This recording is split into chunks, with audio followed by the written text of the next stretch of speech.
Hi, welcome to my channel. ఈరోజు మహాలయ అమావాస్య. మహాలయ అమావాస్యనే పితృ అమావాస్య అని అంటాం. భాద్రపద మాసంలో వచ్చే అమావాస్య ఎంతో ప్రాముఖ్యత కలిగినటువంటి అమావాస్యగా చెబుతారు.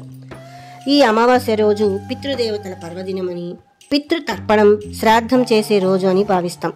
మహాలయ అమావాస్య గురించి పురాణాలు ఎన్నో కథలు ఉన్నాయి. అయితే ఈరోజు చేయవలసినటువంటి క్రతువులకి ఎంతో ప్రాముఖ్యత ఉంది.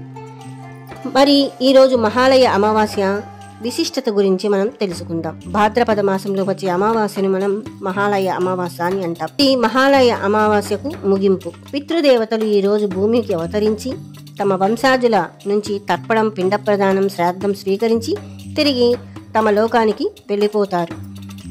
మనకు ఉన్న శరీరం, మన గోత్రం, మన సాంప్రదాయం అన్నీ మన పితృపురుషుల వల్లే మనకి లభించాయి. కాబట్టి వారిని స్మరించి వారికి నైవేద్యం, నీరు సమర్పించి కృతజ్ఞత చూపడం, వారి రుణం మనం తీర్చుకోవడం అనేది ఎంతో ముఖ్యం. రోజు మనం చేయవలసినటువంటి విధి విధానాలు ఏంటి? మహాలయ అమావాస్య రోజున తెల్లవారగానే స్నానం చేసి పితృదేవతలకు ధ్యానం చేయాలి. గంగాజలం లేదా పవిత్ర జలంతో తర్పణం చేయాలి. అవకాశం ఉంటే గంగలో లేకపోతే నదిలో లేదా సరస్సులో పిండ ప్రదానం చేయొచ్చు. పిండ ప్రదానానికి అన్నం, నువ్వులు, నీరు ముఖ్యమైనవి.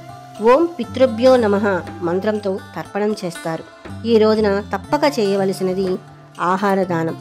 పేదలకు, బ్రాహ్మణులకు, గోవులకు అన్నదానం చేస్తే పితృదేవతలు తృప్తి చెంది వంశాన్ని ఆశీర్వదిస్తారు. అదేవిధంగా ఈరోజు జంతువులకు అన్నం పెట్టడం కూడా ఎంతో పుణ్యం. పురాణాల్లో చెప్తున్న ప్రకారం ఒక వ్యక్తి పితృదేవతలకు శ్రాద్ధం చేయకపోతే వారు దాహంతో, ఆకలితో ఉంటారు.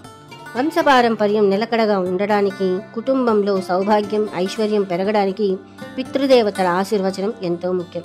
అందుకే ఈ మహాలయ అమావాస్య రోజున ఒకసారి చేసిన తర్పణం 10,000 పితృదేవతలకు తృప్తి కలిగిస్తుంది.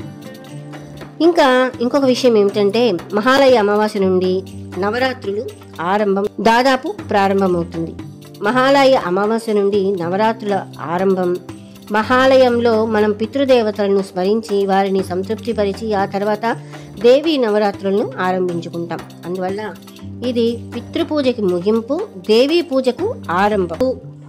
పురాణాలలో ఒక కథ ఉంది. ఆ కథ గురించి మనం తెలుసుకుందాం. ఒకసారి భీష్ముడు యుధిష్ఠిరుని అడిగాడు, మన వంశంలో ఉన్న పితృదేవతలు ఎప్పటికీ తృప్తి చెందకుండా ఆకలితో ఉన్నారని విన్నాను, వారిని ఎలా సంతృప్తి పరచాలి అని. అప్పుడు పితామహుడైనటువంటి వశిష్ఠుడు మహాలయ అమావాస్య రోజున నువ్వులు కలిపిన నీటితో తర్పణం చేసి అన్నదానం చేస్తే పితృదేవతలు శాశ్వతంగా సంతోషిస్తారు, వారి ఆశీర్వాదంతో వంశంలో ఎప్పటికీ సౌఖ్యం అనేది ఉంటుంది అని చెప్తారు. అప్పటి నుండి ఈ ఆచారం నేటి వరకు కూడా కొనసాగుతూనే ఉంది.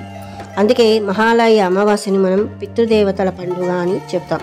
ఈ రోజున పితృదేవతలు స్మరించి వారికి తర్పణం చేసి పేదలకు అన్నదానం చేసి పశుపక్షాలకు ఆహారం పెట్టాలి. అలా చేస్తే పితృదేవతలు మనపై సంతోషించి సకల శుభాలు మనకి అనుగ్రహిస్తారు.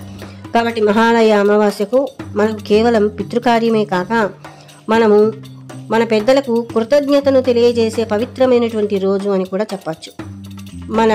మనమందరం కూడా ఈ అమావాస్యను ఎంతో భక్తి శ్రద్ధలతో మనము వారికి చేసినటువంటి ఈ పండుగ మన పిల్లలకు, మన వంశానికి వృద్ధి చెందడానికి ఎంతో ఉపయోగకరంగా ఉంటుంది. మరి విన్నారు కదండి, ఈరోజు మహాలయ అమావాస్య రోజు మనం ఎందుకు జరుపుకుంటాము, దీని యొక్క ప్రాముఖ్యత ఏంటి విన్నారు కదండి. మరొక ఎపిసోడ్లో మళ్ళీ కలుద్దాం. Thank you.